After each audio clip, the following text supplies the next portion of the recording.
Sir ನಮಸ್ತೆ. ನಮಸ್ಕಾರ.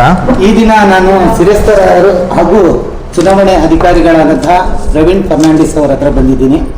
ಇತ್ತೀಚಿನ ದಿನದಲ್ಲಿ ಮತದಾರರ ಚೀಟಿ ಅದರ ಬಗ್ಗೆ ಪರಿಷ್ಕರಣೆ ಆಗಬೇಕು. ಕೆಲವು ಜನರಲ್ಲಿ ಇನ್ನೂ ಅದ್ರ ಬಗ್ಗೆ ಅರಿವು ಮೂಡಿಲ್ಲ ಸರ್. ಹಾಗಾಗಿ ಇದ್ರ ಬಗ್ಗೆ ಒಂದು ಅರಿವು ಮೂಡಿಸುವಂತಹ ಕೆಲಸ ನೀವು ಮಾಡಬೇಕು ಅಂತ ತಮ್ಮಲ್ಲಿ ಕೇಳ್ಕೊತಾ ಇದ್ದೀನಿ ಸರ್.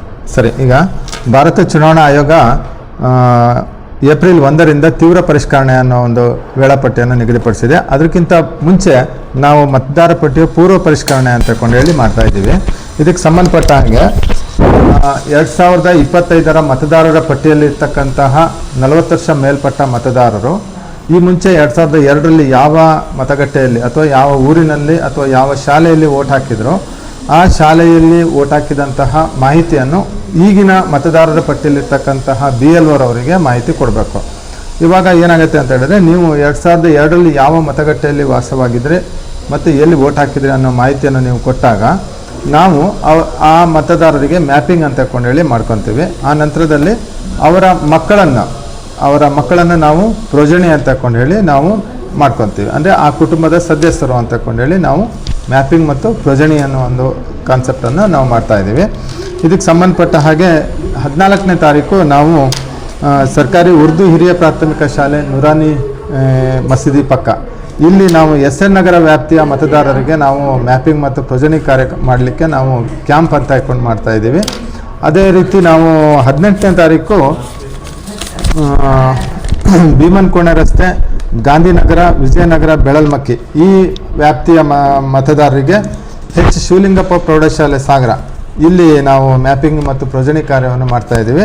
ಹಾಗೆ ನಮ್ಮ ಅದು ನೆಹರು ನಗರ ಮತ್ತು ಜನ್ನತ್ ನಗರ ಈ ವ್ಯಾಪ್ತಿಯ ಮತದಾರರಿಗೆ ಸಂಬಂಧಪಟ್ಟಂಗೆ ಸರ್ಕಾರಿ ಉರ್ದು ಹಿರಿಯ ಪ್ರಾಥಮಿಕ ಶಾಲೆ ಅರಳಿಕಟ್ಟೆ ಇಲ್ಲಿ ನಾವು ಮ್ಯಾಪಿಂಗ್ ಮತ್ತು ಪ್ರೊಜನಿ ಕಾರ್ಯವನ್ನು ಮಾಡ್ತಾಯಿದ್ದೀವಿ. ಅವತ್ತಿನ ದಿನದಂದು ಎಲ್ಲ ಮತಗಟ್ಟೆ ಆ ವ್ಯಾಪ್ತಿಯ ಮತಗಟ್ಟೆ ಅಧಿಕಾರಿಗಳು ಆ ಶಾಲೆಯಲ್ಲಿ ಇರ್ತಾರೆ. ನೀವು ಮತದಾರರು ಏನು ಮಾಡಬೇಕು ಅಂತ ಹೇಳಿದರೆ, ನೀವು ಅಲ್ಲಿಗೆ ಹೋಗಿಬಿಟ್ಟು 2002ರಲ್ಲಿ ನೀವು ಯಾವ ಮತಗಟ್ಟೆಯಲ್ಲಿ ವೋಟ್ ಮಾಡಿದ್ರಿ ಆ ಮಾಹಿತಿಯನ್ನು ನೀವು ಕೊಟ್ಟರೆ ಅಲ್ಲೇ ಆ ಮತಗಟ್ಟೆ ಅಧಿಕಾರಿಗಳ ನೀವು ಹೇಳಿರ್ತಕ್ಕಂಥ ಶಾಲೆಯ ಮತದಾರ ಪಟ್ಟಿಯನ್ನು ಡೌನ್ಲೋಡ್ ಮಾಡಿಕೊಂಡು ನೀವು ಅದರಲ್ಲಿ ಯಾವ ಕ್ರಮ ಸಂಖ್ಯೆಯಲ್ಲಿ ಇದ್ರಿ ಅನ್ನೋದನ್ನು ನೋಡಿಕೊಂಡು ಅದಕ್ಕೆ ನಾವು ಮ್ಯಾಪಿಂಗ್ ಕಾರ್ಯವನ್ನು ಮಾಡ್ತೀವಿ.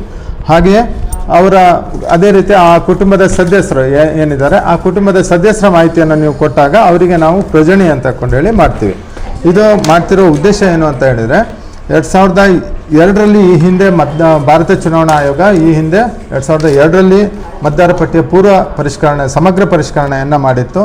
ಈಗ ಮತ್ತೆ ಪುನಃ ಇವಾಗ ಮಾಡ್ತಾ ಇದೆ. ಇದು ಸತತವಾಗಿ ನಾವು 10 ವರ್ಷಕ್ಕೆ ಒಮ್ಮೆ ಒಂದು ಸಲ ಸಮಗ್ರ ಪರಿಷ್ಕರಣೆ ಅಂತ ಮಾಡ್ತೀವಿ. ಆದರೆ ವಿವಿಧ ಕಾರಣಗಳಿಂದಾಗಿ ಸಮಗ್ರ ಪರಿಷ್ಕರಣೆ ನಡೆದಿರಲಿಲ್ಲ. ಇವಾಗ ನಾವು ಮತ್ತೆ 2025ನೇ ಸಾಲಿನಲ್ಲಿ 26ನೇ ಸಾಲಿಗೆ ಸಂಬಂಧಪಟ್ಟಂಗೆ ನಾವು 25ರ ಮತದಾರ ಪಟ್ಟಿಯನ್ನು ಇಟ್ಕೊಂಡು ಪೂರ್ವ ಪರಿಷ್ಕರಣೆಯನ್ನು ಮಾಡ್ತಾಯಿದ್ದೀವಿ. ಇದಕ್ಕೆ ಎಲ್ಲ ಸಾರ್ವಜನಿಕರು ಅಥವಾ ಈಗಾಗಲೇ ಏನು ನಿಗದಿಪಡಿಸಿ ಕ್ಯಾಂಪ್ ಅಂತ ನಾವು ಮಾಡ್ತಾಯಿದ್ದೀವಿ. ಈ ಕ್ಯಾಂಪಿಗೆ ನೀವು ಸಹಕರಿಸಿ ನಿಮ್ಮ ಕುಟುಂಬದ ಮಾಹಿತಿಯನ್ನು 2002ರಲ್ಲಿ ನೀವು ಎಲ್ಲಿ ವೋಟ್ ಮಾಡಿದ್ರಿ ಮತ್ತು ನಿಮ್ಮ ಕುಟುಂಬದ ಸದಸ್ಯರು ಯಾರ್ಯಾರು ಎಂಬ ಮಾಹಿತಿಯನ್ನು ನೀವು ನಮ್ಮ ಮತಗಟ್ಟೆ ಅಧಿಕಾರಿಗಳಿಗೆ ನೀಡಿ ಮ್ಯಾಪಿಂಗ್ ಮತ್ತು ಪ್ರೊಜನಿ ಕಾರ್ಯವನ್ನು ನಡೆಸಿಕೊಡಲಿಕ್ಕೆ ಸಹಕರಿಸಬೇಕಾಗಿ ಕೋರ್ತೇನೆ.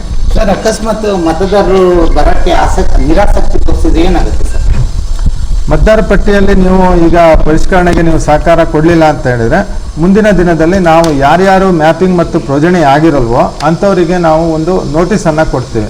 ನೀವು ಈ ಹಿಂದೆ ನಮಗೆ 2002ರಲ್ಲಿ ನೀವಾಗಲಿ ಅಥವಾ ನಿಮ್ಮ ಕುಟುಂಬದವರು ಎಲ್ಲಿ ವಾಸ ಇದ್ರಿ ಮತ್ತು ಅನ್ನೋ ಬಗ್ಗೆ ದಾಖಲಾತಿಗಳೊಂದಿಗೆ ನೀವು ನಮಗೆ ಆ ನೋಟಿಸಿಗೆ ಉತ್ತರವನ್ನು ಕೊಡಬೇಕಾಗತ್ತೆ.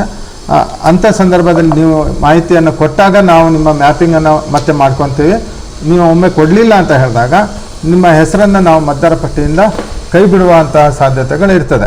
ಆದ್ದರಿಂದ ನೀವು ನಮಗೆ ಮ್ಯಾಪಿಂಗಿಗೆ ಸಂಬಂಧಪಟ್ಟಂಗೆ ಯಾವ ಮತಗಟ್ಟೆಯಲ್ಲಿ ನೀವು ವಾಸವಾಗಿದ್ರಿ ಮತ್ತು ನೀವು ಭಾರತದ ಮೂಲ ನಿವಾಸಿಗಳು ಅನ್ನೋ ಬಗ್ಗೆ ಮಾಹಿತಿಯನ್ನು ನೀವು ನಮಗೆ ಕೊಡಬೇಕಾಗತ್ತೆ. ಸರ್, ಈಗ ಅಕಸ್ಮಾತ್ ಎಲ್ಲ ಹೇಳ್ತಾ ಇದ್ದಾರೆ ಮತದಾರರ ಪಟ್ಟಿಯ ಪರಿಷ್ಕರಣೆಯ ಸಂದರ್ಭಕ್ಕೆ ಬಂದಿಲ್ಲ ಅಂದರೆ ಸರ್ಕಾರಿ ಸವಲತ್ತಿಂದ ವಂಚಿತರಾಗ್ತಾರೆ ಅಂತ ವಿಚಾರ ಇದೆ. ಹೌದಾ ಸರ್? ಅದು ಸರ್ಕಾರಿ ಸೌಲಭ್ಯದಿಂದ ವಂಚಿತರಾಗ್ತಾರೆ ಅನ್ನೋವಂಥದ್ದು ಸುಳ್ಳು. ಯಾಕಂತ ಹೇಳಿದರೆ ನಾವು ಮತದಾರ ಪಟ್ಟಿ ಸರ್ಕಾರಿ ಸೌಲಭ್ಯಗಳ ಬಗ್ಗೆ ನಾವು ಯಾವುದೇ ರೀತಿಯ ಮಾಡ್ತಾ ಇಲ್ಲ. ಮತದಾರ ಪಟ್ಟಿಯ ಸಮಗ್ರ ಪರಿಷ್ಕರಣೆ ಮಾಡೋ ಉದ್ದೇಶ ಏನು ಅಂತ ಹೇಳಿದ್ರೆ, ನಿಜವಾಗ್ಲಿಯೂ ಭಾರತದ ವ್ಯಕ್ತಿ ಅಥವಾ ಭಾರತದ ಪೌರತ್ವ ಇರತಕ್ಕಂಥವರು ಭಾರತದ ಮತದಾರ ಪಟ್ಟಿಯಲ್ಲಿ ಇರಬೇಕು ಮತ್ತು ಭಾರತದ ಪೌರತ್ವವನ್ನು ಪಡಿಬೇಕು ಅನ್ನೋ ಉದ್ದೇಶದಿಂದ ನಾವು ಈ ಪರಿಷ್ಕರಣೆ ಕಾರ್ಯವನ್ನು ಭಾರತ ಚುನಾವಣಾ ಆಯೋಗ ಮಾಡ್ತಾ ಇದೆ. ಭಾರತದ ಪ್ರಜೆ ಆಗಬೇಕಂದ್ರೆ ಮತದಾರರ ಪಟ್ಟಿಯಲ್ಲಿ ಹೆಸರು ಇರಲೇಬೇಕು. ಧನ್ಯವಾದಗಳು ಸರ್. ಪ್ರತಿಯೊಬ್ಬರು ನಿಮ್ಮ ಈ ಒಂದು ಕಾರ್ಯಕ್ಕೆ ಬಂದು ಸಹಕರಿಸಲಿ ಅನ್ನೋದೇ ನನ್ನ ಉದ್ದೇಶ. ಧನ್ಯವಾದಗಳು. Thank you. Thank you.